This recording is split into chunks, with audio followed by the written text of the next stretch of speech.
回到荣王府之后，小福宝才吩咐道：徐慧，派人查一查刑部的存交。世子，陈大人是有哪里不妥吗？现在还看不出来，礼让令策啊，找几个探子进陈家探探。啊，是世子。小福宝仔细回想陈昭的升迁史，可是没有丝毫疑点。小福宝叹了一口气，嘴里喃喃自语道：唉，难道是我想多呢？城外西郊大营，唐之陵和朱坤鹏齐齐跪在地上接旨。微臣领旨。唐之陵接过圣旨，小心地拿在手里。等宣旨太监离开之后，他才凑到唐之陵身边。之前真的没听到半点风声？没有啊，我不是每天都和你在一起吗？哪里会知道？这就奇怪了，皇上怎么想起来重用我了？难道皇上也发现我的雄才大略，能为良将之才？唐之陵也想不通呢，自然没注意到朱坤鹏的自得。说实话，他的内心活动和朱坤鹏差不多。不管怎么说，证明咱们实力的时候到了。荣王府，沈妃听到唐之陵要出差，惊得瞪大眼睛。真是皇上下的圣旨？是，王妃，王爷确实是这次筹集粮草的主官。沈妃转悠了几圈，心里有了个想法。乔杉见沈妃像个热锅上的蚂蚁一样乱转，还以为她在担心唐之陵的安危。王妃，王爷这次出行，皇上还是做了万全的准备的，不仅让广安侯做王爷的副手，此外还派了归德将军杨策率领一队禁军跟随，此行算得上是万无一失啊。沈妃听到乔杉这么说，眼睛更亮了。乔杉，你说我能不能跟着去？乔杉一整个石化了。沈妃完全没看到乔杉那目瞪口呆的样子，她伸开双手活动了一下肩膀。哎，来这个古代总困在京城，真是没意思的很。王妃，此行的困难是路途遥远，你若是不怕辛苦，想必大概也是可以去的吧。乔杉最后那句更是小心措辞。乔杉认为沈妃的身体娇弱又不会功夫，去了也是受苦。沈妃不知道乔杉想差了，他是想到了现代的爸妈有些想念，想到爸爸，意识到这辈子的老爹对他也不错的，又是原主的亲爹，那四舍五入也是他的亲爹，他爹都要断粮了，那他怎么能不去救？去，必须去。没有也许和大概，我必须要去。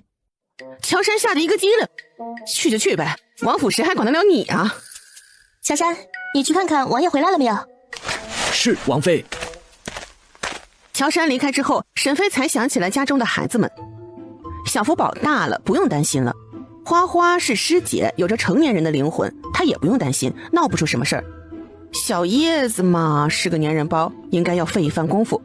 三胞胎嘛，恒儿是师兄，问题不大。寻儿和叶儿更依赖奶娘一点，她这个娘反倒是更像个玩伴。总体来说，除了要解决小叶子，其他几个孩子一点问题都没有。沈妃给自己做了一番心理建设之后，就兴冲冲地去了前院。她要等唐之陵回来，告诉他这个好消息。尚书府，陈家一处院落内，陈大人果然好手段，皇上已经同意荣亲王出行了。本官已经答应你们的要求了，出面向皇上进言，以后你就不要再来找我了。陈大人，这事小人怎么做得了决定，还是要看我们主子怎么吩咐。陈大人，你要记住，你能安稳地坐在这尚书之位，是我们主子仁慈，否则按照那位的手段，你们全家早就身首异处了。大不了鱼死网破。哼，鱼死网破，好啊，鱼死网破，看看咱们谁的损失更大。反正我们主子如今已是洁身一人了，而你呢，陈尚书，你的小孙子才出生吧？我去瞧过，真是可爱的紧呐。鱼死网破，切，你敢吗？不，他不敢。现在已经不是他辞官就能解决的了。他身后有陈氏家族，他有亲人，陈家百余口人不能跟着他搭上性命。是本官想差了。哼，尚书又怎么样？还不是要听他们主子的。陈大人明白就好。我可以试试给你们帮助，但我不能总是开口，否则皇上也会起疑的。放心，我们主子比你明白，我们又不让你做多冒险的事，只是想你在关键的时候左右一下皇上的想法罢了。陈尚书感受肩膀的重量，心中更是燃烧着一把怒火。他堂堂的大禹朝的尚书，正3品的官，竟然被人如此看轻。好了，我先走了。陈尚书看着男人从窗户利落地翻了出去，眸子闪过狠厉。那证据他一定要找到，否则还会继续受人威胁。那位也要找到他的藏身位置。主院内，唐之陵照例先去沐浴了。今天唐之陵回来，晚饭可以一家人一起吃。李嬷嬷，晚餐通知厨房，要准备的丰盛一点。王妃放心，老奴亲自去厨房交代，多做几样王爷喜欢吃的菜。好，交代厨房再添一道狮子头，小福宝爱吃。是，王妃。小福宝刚进主院，就听到了沈妃的吩咐，心里美滋滋的。娘亲还是最喜欢她的。小福宝快走几步进了内室。娘，我奶奶。仔仔来了，快过来。仔仔，最近在学院乖不乖啊？夫子讲的都会吗？感觉你好像挺忙的啊。小福宝这些日子忙着报仇杀人呢，确实是来主院的时候很少。加上他有意隐瞒自己的行程，沈妃是半点消息都不知道。娘，我功课很好，夫子都夸我嘞。功课好是必须的，你是我儿子，一定也是随了我的聪明才智啊。这时候门外传来了噔噔的脚步声，还有时不时的尖叫声。小福宝一听这动静，就知道大部队来了。我赢了，雪儿，你要把你那12人生肖玉素给我。不帅，大姐比我大，跑得当然快，这比赛不公平。小子，你想赖账？寻儿想到他的新玩具，根本不想给小叶子。我想赖账，我反悔了。哼，那就给你看我的厉害。于是2个小孩子就这么扭打在一起。叶儿，快过来帮忙。叶儿不是很想管，但是寻儿已经向他伸出了尔康手。最后没有办法，叶儿只能过去帮忙。花花和恒儿进来的时候，就看到了打在一起的小豆丁。花花，快来救我！花花也不是很想帮忙，她这个姐姐多淘气，她是知道的。你们为什么打架？寻儿这小子说话不算话，你快来帮我！这时候沈妃和小福宝一起走了进来，看到打成一团的小豆丁也是很头疼。住手！沈妃平时笑呵呵的，但她真的发起脾气的时候，孩子们还是怕的。你们3个都给我站好，说为什么打架？谁先动的手？娘，是姐姐先动的手。娘，是弟弟不讲信用，输了就不认账。是你先打我的，你是姐姐，一点也不尊了。哎呦！2个小不点儿就这么吵了起来。沈妃听他们你一言我一语的，也是头疼得很。小福宝这时候也听明白了，他背着小手走了过来。都不要吵啦，学儿，李斯来子汉，要说话算话，输了就得认。12生肖玉素给小叶子。寻儿不想答应，但看到小福宝沉着脸，又看了看沈妃，也没有帮他说话的意思，只能点了点头。好，听大哥的。小叶子听到小福宝这么说，心里美滋滋的。大哥还是向着他的嘛。小福宝自然看到了小叶子那得意的小表情。小叶子，你是姐姐，不能欺负弟弟，以后啊也不能总动手，明白吗？小叶子在心里盘算了一下，这次是他占了便宜，于是点头。我知道了。小福宝看了小叶子一眼，这妹妹还得找个教养嬷嬷来磨一磨她的性子。哎，娘亲什么都好，就是在养孩子上没有经验，她得帮着点娘亲。唐之陵沐浴过后也来到了主院，看到几个孩子都在，也是心中欢喜。都愣着干什么呢？爹，你回来啦！唐之陵好些日子没见到孩子们，也是心中想念，就这么问了一些孩子们的近况。小叶子和寻儿都是争着回答了。沈妃这时候凑了过来。你这次去执行任务什么时候出发？明日一早就要出发了，南疆那边等不及了。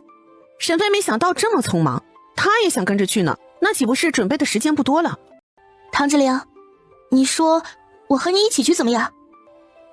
你想一起去？当然，我去了还可以帮你忙呢。你别忘了我有什么东西啊。对，还真的可以。那你和我一起去吧。不行，娘是吃好吃的吗？晴儿也想去。花花、恒儿，你们把他们先带走，去别的地方玩。小叶子看出小福宝生气了，现在也不敢再撒娇，于是也跟着其他孩子走了出去。仔仔，你为什么要反对呢？娘，这次筹集粮草路上很是奔波，况且很可能会遇到危险，你不能去。没事，有危险我躲进空间里啊，还能带着你爹一起进去。小福宝竟然无话可说。况且不是说战事紧急吗？而且前线已经快断粮了，咱们可以在京城带些粮食放在我的空间里，路上轻车简行，也能很快。沈飞说了很多好处，竟然让小福宝想不到拒绝的理由。对啊，你空间里的确是可以放一些粮食，以备不时之需。我去最合适不过了。小福宝见说不通两人，只能道：那我也去。去呗，一起去。想去就去，要是不习惯路上的奔波，你还可以待在空间实验室里。那就这么决定了。本来让唐志玲自己去的时候，会给她这么高的配置，也是觉得这次朝中有人提议唐志玲去，有些蹊跷。这次出行或许不会很太平，但是去战场嘛，哪有没危险的？可是现在娘亲也要去了，那就不得不重新考虑了。至少她跟在娘亲身边也能安心些。行，那就这么决定了，咱们分头准备吧。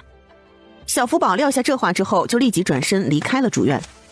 他要离开京城，还要瞒着点皇上，否则他绝对出不了城门。沈飞见小福宝脚步匆匆的离开，也是有点奇怪。你说仔仔是不是有点怪？好像有什么事瞒着咱俩呢？那小子的秘密可多着呢。可能是想着出门太激动了吧。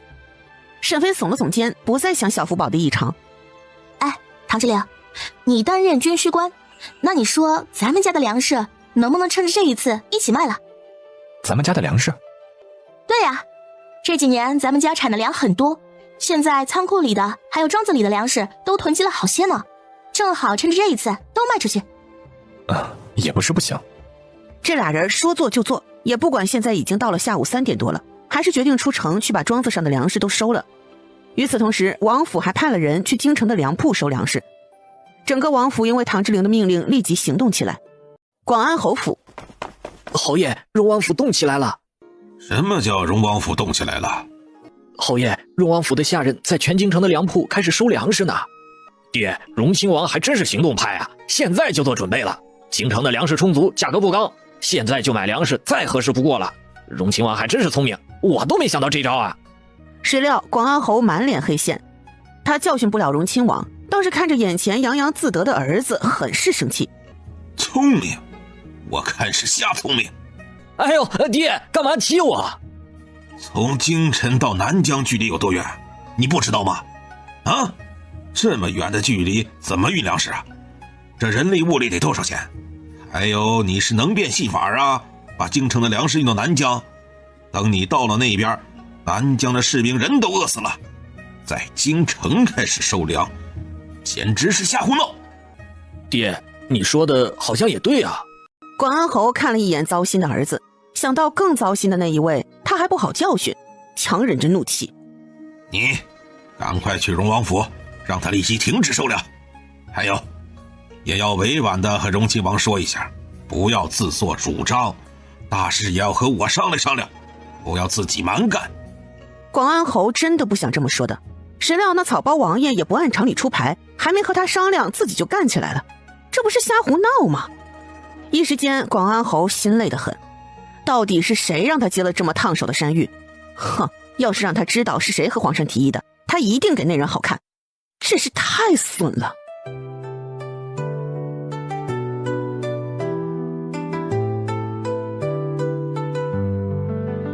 萧红卓正在密室中和朝中几位官僚商量要事，就被下人禀报百盛粮铺的萧掌柜到了。让他在偏房等我。是，大人。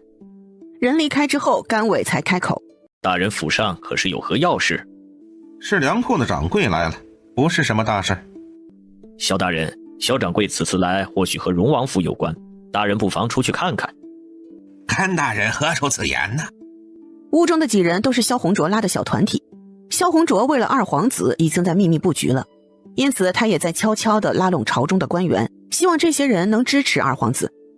当然，他现在拉拢的官员地位都不太高，除了新拉拢过来的甘伟职位高一些。但他很有耐心，他的目的是在6部都要安插自己的人。荣亲王和太子的关系好，因此萧红卓选人的时候也是选那些和荣亲王不对付的人。甘伟就是最新进来的，两人品级一样，他也格外重视甘伟的意见。甘大人不妨说一说你的想法。荣亲王成了军需官，按照他的脑子，现在开始在京城收粮也无可厚非。在京城开始收粮，不可能吧？放在荣亲王身上就没有不可能。这荣亲王不靠谱，广安侯可不是，他不会允许荣亲王胡闹的。户部郎中裴海中也好奇呢。荣亲王不一定听广安侯的。好，本官就先去见见萧管事。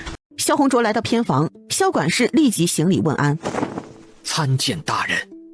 不必多礼，你来是有什么重要的事吗？大人，荣王府的长史来了百盛粮铺收粮，咱们卖不卖？要卖多少？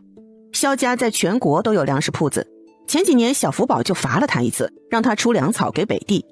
萧红卓一直记着这笔账呢，收拾不了小福宝，收拾他老子也是好的。自从知道荣亲王成了这次的军需官，萧红卓就在做准备，这次一定要狠狠地吃荣亲王一笔，一定要卖高价粮给荣王府。不过那些是打算到了廷州再卖给他的，岂料他竟然真的在京城就开始收粮了。萧管事见到萧红卓一直没有反应，小声提醒：大人，咱们卖吗？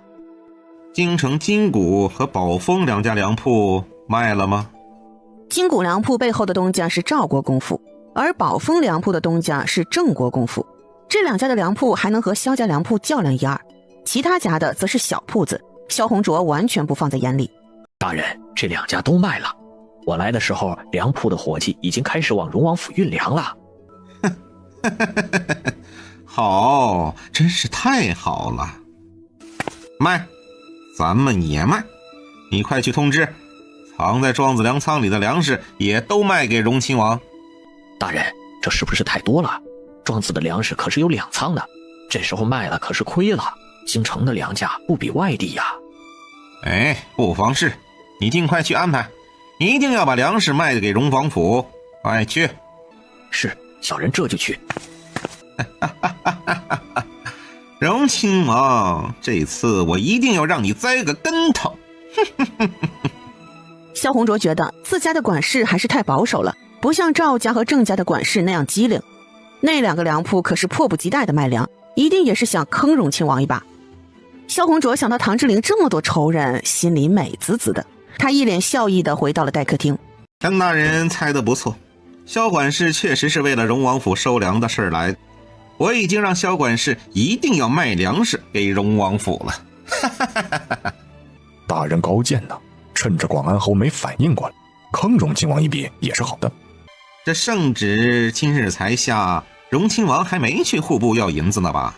自然，荣亲王初次办差，还不懂里面的门道呢。他收粮啊，一定是花自己的银子。好，好，到时候一定要让荣亲王吃个哑巴亏。你在户部也卡一卡他。大人放心，我知道该怎么做。屋子里的其他人也跟着笑了出来。甘伟坐在一边并没有跟着笑，他则是在心里忖度，荣王府应该不会那么幸运。不会，他们应该不知道这个消息。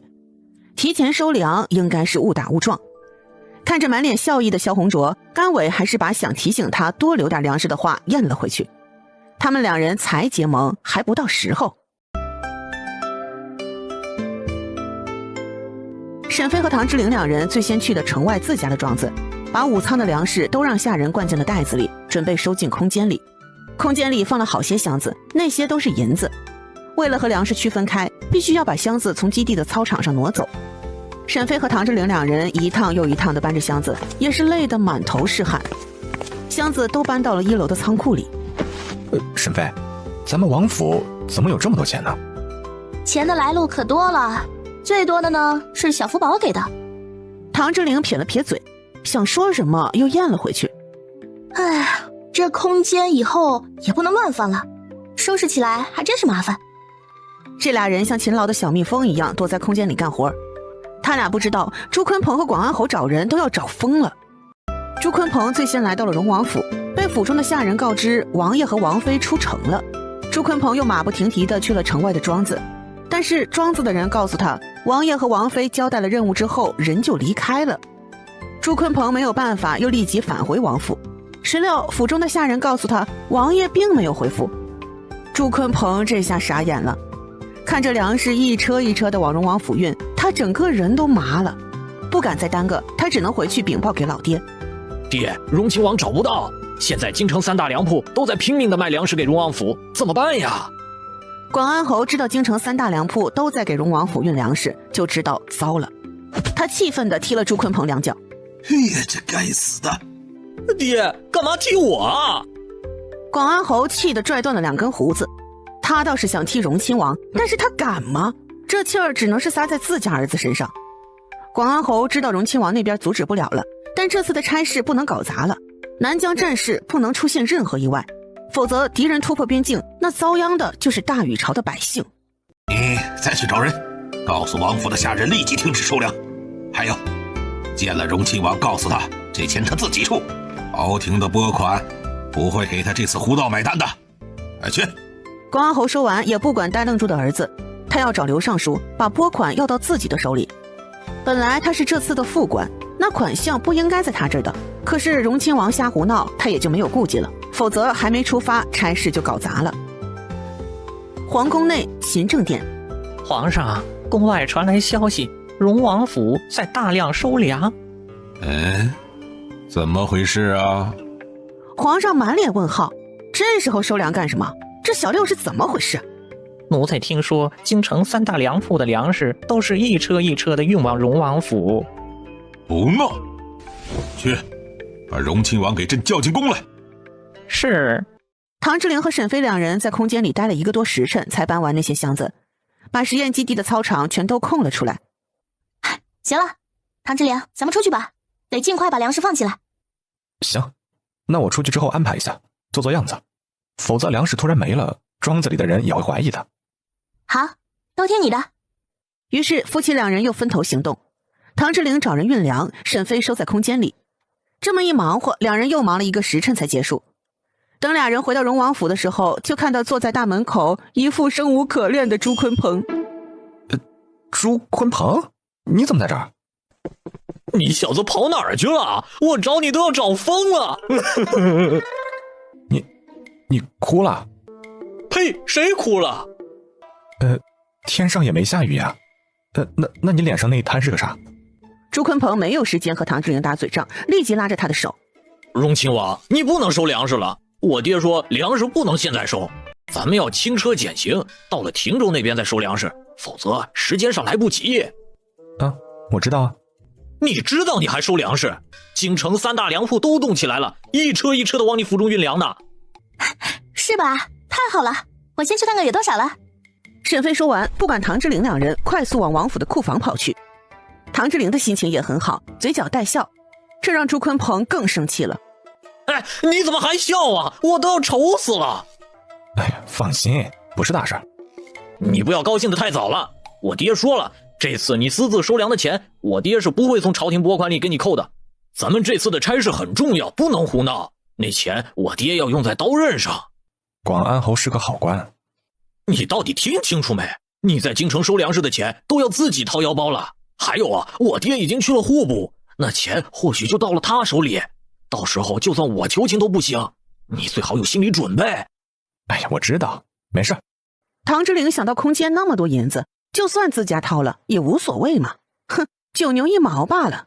况且这粮食运到了南疆地界，那价钱真是成倍的往上涨，到时候按照亭州的价钱再卖给广安侯，嘿嘿，谁吃亏谁占便宜还说不定呢。皇宫内，广安侯和户部尚书一起进宫了。皇上听到了广安侯的打算，也是很满意，他已经不想见唐之灵了，省得被气出病来，顺便趁此机会给唐之灵一个教训，让他长一下记性。广安侯，此次购置粮草的银子就放在你这边，不要给荣亲王。是，陛下。想到什么，皇上又目光锐利地看向广安侯。这里面的银子，朕要知道每一笔花的去处，这账目可要算清楚了。是，请陛下放心，臣一定会记得清清楚楚的。广安侯，不知道你这次是如何打算的？粮草全部从民间收购，恐怕一时之间很难凑齐吧？爱卿可是有何好方法呀？皇上，臣打算在郡县开官府的粮仓，先紧急送到南疆战事，以解北境王的困境。官府粮仓？刘尚书的眉头一挑，他心中有些担忧，但他不能把这个隐忧说出来，只能祈求那些地方官员屁股底下是干净的。是，事态紧急，只能先用官府粮仓的粮食，但臣会在朔方、延安、弘化等郡县收粮，到时会补上官府县衙的粮仓的。好，就按照朱爱卿的办法去做吧。是，陛下。皇上烦恼的问题解决了，加上想偷偷给唐志陵个教训，心中有点小暗爽。皇上绝对不会承认他是在和唐志陵争宠，皇上还不知道他以后会有多后悔今日没有召见唐志陵。好了，两位爱卿先退下吧。是陛下。广安侯和刘尚书一起出了大殿，往宫外走。侯爷，我觉得你这边也不能把重心都放在官府的粮仓之上，毕竟……剩下的话刘尚书没有说出来。两人在朝中共事多年，刘尚书觉得还是要提醒一下，毕竟好些话在皇上面前不好说。地方官员的府衙有没有粮食，这还真不好说。刘尚书也是点到为止，毕竟贪官嘛，哪个郡县都有一些，天高皇帝远的，谁也控制不了。多谢刘尚书提醒，我们广安侯府在那边也有些产业，就算个别府库没有粮食，也能及时补充，我想问题不大。那祝侯爷这一趟一切顺利。很快，从京城3大粮食铺收来的粮食，还有他5个粮仓的粮食，就占了半个操场。唐志陵看到这些粮食也是吓了一跳。沈妃，这粮食是不是有点多呀？是有点多。唐志陵，你察觉没有？那3个粮铺有点奇怪，争先恐后的卖咱们粮食。是很怪，不过就算是剩下，咱们也能卖出去吧，亏不了吧？应该是亏不了，大不了咱们回来的时候在路上的郡县卖出去。沈妃想到新研制的东西，叫道：唐志陵，你过来，我给你看个好东西。什么呀？唐志陵立即跟了上去。唐志陵快步跟着沈妃去了2楼，来到了沈妃的实验室。当当当当，看看好东西。这是什么？我怎么从来没见过？这2把你先别动，比较危险。咱们先来看看这个没有改动过的，我先给你试一下。快点，我看看这东西是干什么用的。走，咱们先出去，到外面试试。沈妃拿起气枪，动作迅速的上膛，对准靶心射了过去，啪的一声正中靶心。武丹就在一边，他当然能感觉到速度有多快。他在心里暗暗盘算，自认那东西要是打在他身上，按照他的功夫，他躲不掉。武阳把圆盘从树上拿下，看到一个小铁块一样的东西钉在了树上。王妃这东西有点厉害呀。怎么了？王爷，这东西的速度太快了，要是打在人身上，岂不是能射入身体之中？放心，这是细枪，不是真枪。再说了，这个子弹也不是真的。这要是真枪，比武丹厉害10倍的人，我也能一枪爆头。真是脑浆子都能打出来。什么真枪假枪的？灵儿，你手里的黑棍子是什么啊？跟着一起来的吝策早就听到了院子里的动静，他快步地朝那棵树走去。等看到了留在树上的子弹，伸手摸了摸，眸色中闪现惊喜之色。灵儿，这东西我能玩吗？沈妃，先别管仔仔了，先教我。仔仔，这气枪太大了，你人小玩不了，到时候我给你找一把小的玩。好吧。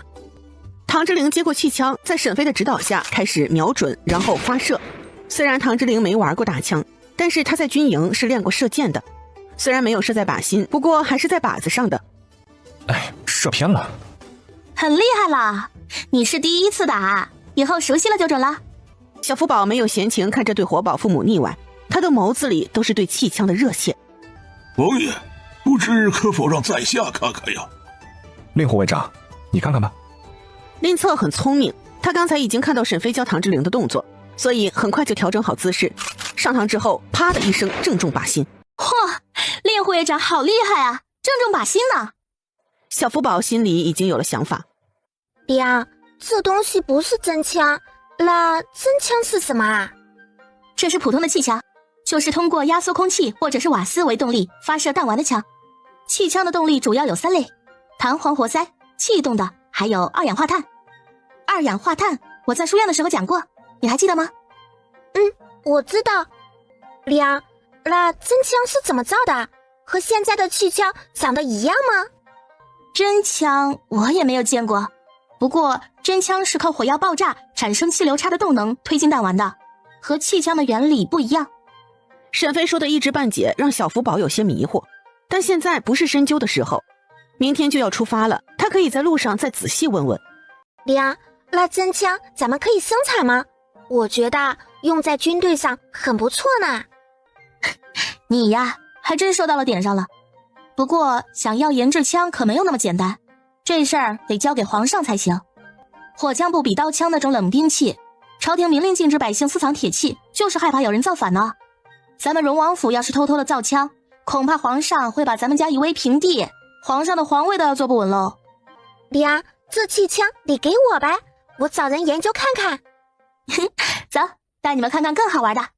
气枪不过是顺带的，那个东西没啥意思。唐之灵也好奇地看着沈飞，感觉他竟然变成了好战分子。唐之灵不知道，沈飞自从经历过生产时候被刺杀，可是老惜命了，没点武器傍身，他怎么对付大禹朝这些会飞檐走壁的能人？3人进了空间之后，沈飞指着改良版的气枪，你们看这一块的枪口是不是大了一些？唐之灵和小福宝齐齐点头。为什么？原因在这儿，这个子弹不一样，这里面是毒气，只要向敌军的队伍发射出去，那些人就全都昏迷了。真的这么神奇？那人中了毒气也会疯吗？不会，我改良了，危害没有那么大了，这你放心。那就好，之前的太霸道了，伤人太多。所以我才改良了嘛。我可是大好人。那是不是双方都会迷倒了呀？会，所以这个东西只能在双方没有交战之前射到敌军阵营，到时候这个东西就能派上用场啦。好啊，那等咱们去了南疆战场，拿出来试一试，看看效果。我就是这么想的。小福宝站在一边呆愣愣地看着沈飞，娘亲幸亏是他的娘，否则别人或许真的保不住他。小福宝不再看沈飞的沾沾自喜，他走到一边，看着那个小手枪像个小玩具一样。娘，这个怎么这么小啊？哦，那是玩具小手枪，你要是喜欢就拿出去玩吧。小福宝握着玩具枪，心里的活动却是不少。他好像是发现了新大陆，小脸涨得通红，目光前所未有的坚定。翌日一早，沈飞就起来了。他们出行的队伍还真是轻车简行，只有1辆马车。马车上放了一些唐之灵的行李，做样子还是要的。而且这个马车也是为了给沈飞和小福宝准备的。毕竟小福宝不能一直困在空间里，他已经进了沈飞的空间里，还有这一路上的行李和吃穿用度都收在沈飞的空间里。实验室有大冰箱，沈飞还收了烧鸡、烤鸭、肘子、红烧肉等，放在大冰箱里冷冻起来。就是干粮饼子都收了好些，放在冷藏里。为了隐藏，沈飞也戴上了人皮面具，变成了一个小厮的模样，跟在唐之灵身边。荣王府的护卫跟随，众人一起去了城门口集合。广安侯和朱坤鹏2人早就带了侯府的护卫在此等候了。见到荣王府只有1辆马车的时候，终于是满意的点了点头。文鹏，你做的不错，荣亲王还真听劝，收来的粮食果真没有带来。爹，荣王府那几万担粮食可怎么办呢？都留在府中，那不是赔了？不用你瞎操心。近日，京城的酒楼上还有不少人看着荣王府的队伍，他们早早的来，就是想看荣王府的笑话，看着他从京城就开始运粮。可是等来的就只有一辆马车，根本不是车队。少爷，荣王府真的只有一辆马车呀？快去查一查荣王府是怎么回事。广安侯，荣亲王，眼神扫到了一旁的令策，广安侯的眼眸一缩。令将军，您这是？令某如今是荣王府的护卫队长。广安侯一时竟然无言以对，先帝的黑甲军首领竟然到荣王府当一个小小的护卫队长，这话说出去谁信呢？皇上果真重视荣亲王这个异族弟弟呀！一时间广安侯的心理活动不少，不过这也不妨碍他瞪了一眼自家的傻儿子。这小子这2年几乎天天和荣亲王在一起，这么重要的消息竟然都没有告诉他。朱坤鹏见老爹又瞪他，也是很疑惑，他挠了一下脑袋，满脸问号。他什么也没做，怎么又惹到老爷子了？众人寒暄没一会儿，杨策带的禁军大部队也来了。三方人马会合后，广安侯看了一下人数，总觉得队伍有点臃肿了。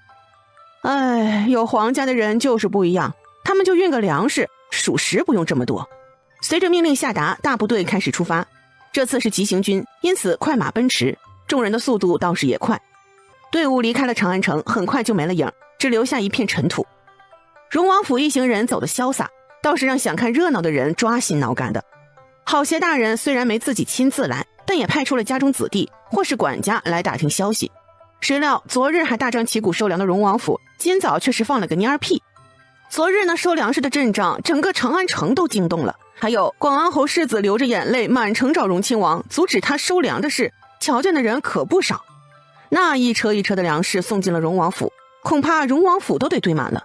可是一早来见，好家伙，荣王府就派了1辆马车，就1辆，就这么轻车简从的离开了，真是小刀拉屁股开眼了。